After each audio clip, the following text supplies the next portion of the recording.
Hello dear students. आज हम लोग देखेंगे क्विक कॉन्सेप्ट सीरीज में रिएक्शन कोशेंट। ये कॉन्सेप्ट केमिकल इक्विलिब्रियम का कॉन्सेप्ट होता है। इस कॉन्सेप्ट की हेल्प से हम बता सकते हैं कि कोई रिएक्शन किसी पर्टिकुलर टाइम पर कौन सी डायरेक्शन में मूव कर रही है, फॉरवर्ड डायरेक्शन में, बैकवर्ड डायरेक्शन में, या फिर वो रिएक्शन इक्विलिब्रियम के स्टेट पर है। तो इसके लिए हम क्या करते हैं, हमने कोई भी एक इक्वेशन पिक किया है यहाँ पर 2a+b gives 3c+d। ये हमने एक रैंडमली इक्वेशन लिया हुआ है, ठीक है। At any point of reaction, मैंने ये नहीं कहा कि वहां पर इक्विलिब्रियम है या नहीं है। At any point of reaction product और रिएक्टेंट के एक्टिव मासेस का जो रेशियो होगा वो हमें निकालना है। तो प्रोडक्ट कौन है यहाँ पर, C, और उसका कोएफिशिएंट यहाँ पे पावर में होगा, और D उसका कोएफिशिएंट पावर में, और फिर नीचे A और उसका कोएफिशिएंट भी पावर में होगा, और B। और इस रेशियो को ही हम लोग बोलते हैं क्या, रिएक्शन कोशेंट। इस रेशियो को ही नेम दिया जाता है रिएक्शन कोशेंट, ठीक है। और इसको हम लोग सिंबल देते हैं Q। और ये हमने कॉन्सेंट्रेशन के टर्म्स में रिप्रेजेंट किया है, तो इसको हम लोग यहाँ पर QC बोल रहे हैं। अगर हम पार्शियल प्रेशर के टर्म्स में रिप्रेजेंट करते तो हम इसी को QP कहते, ठीक। हमने QC फाइंड किया।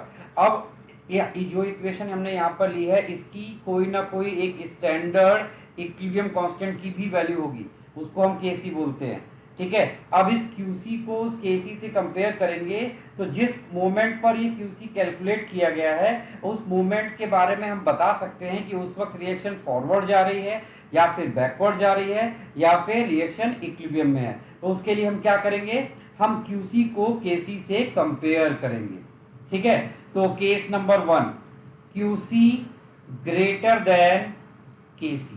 तो इस रिलेशन को अगर आप देखेंगे तो यहाँ पर इक्विलिब्रियम कांस्टेंट की वैल्यू डिक्रीज हो रही है। इसका मतलब है कि रिएक्शन किधर चल रही है, रिएक्शन बैकवर्ड डायरेक्शन में शिफ्ट हो रही है, बैकवर्ड डायरेक्शन में रिएक्शन शिफ्ट हो रही है।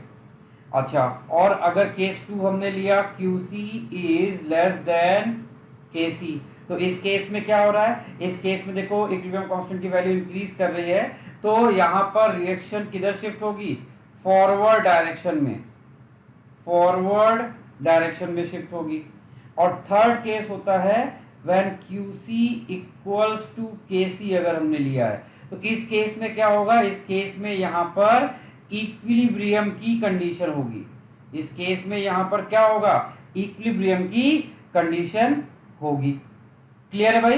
तो इस तरह से अगर हमें रिएक्टेंट एंड प्रोडक्ट के किसी भी मोमेंट पर एक्टिव मासेस पता है तो उस मोमेंट पे हम रिएक्शन कोशेंट निकालेंगे और उसको स्टैंडर्ड इक्विलिब्रियम कांस्टेंट से कंपेयर करके हम बता सकते हैं कि रिएक्शन कौन से डायरेक्शन में मूव कर रही है, ठीक है। आप चाहो तो इसको एक हम एग्जांपल से भी देखते हैं। हमने लेट यहाँ पर एक ऐसे ही एग्जांपल पिक किया है।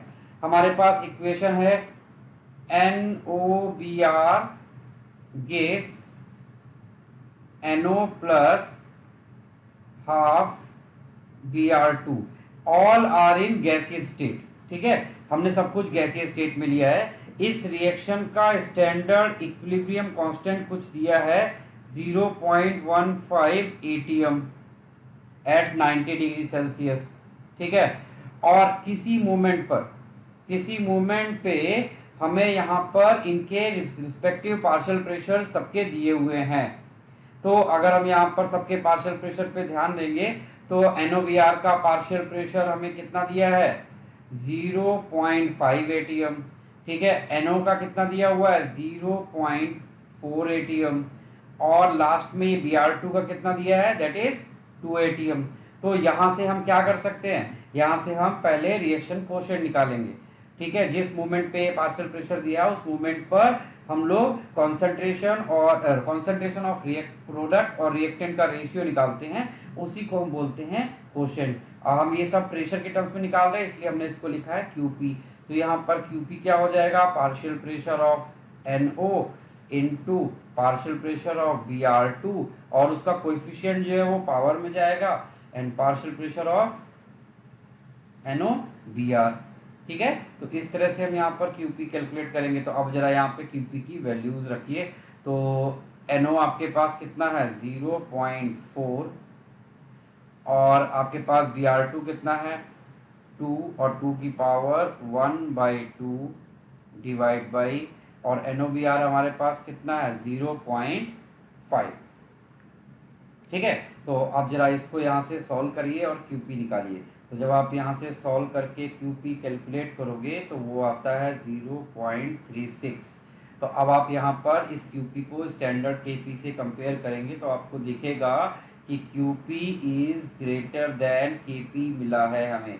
इसका मतलब है कि जब ये पार्शियल प्रेशर यानी ये इनके एक्टिव मासेस होंगे, उस मोमेंट पर रिएक्शन किधर जा रही होगी, उस मोमेंट पे रिएक्शन बैकवर्ड डायरेक्शन में शिफ्ट हो रही है।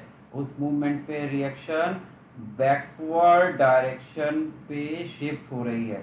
ठीक है, और ब्रोमीन और NO कंज्यूम हो रहा होगा। ठीक है भाई, तो इस तरह से हम रिएक्शन की डायरेक्शन निकाल सकते हैं with the help of reaction quotient. Thank you.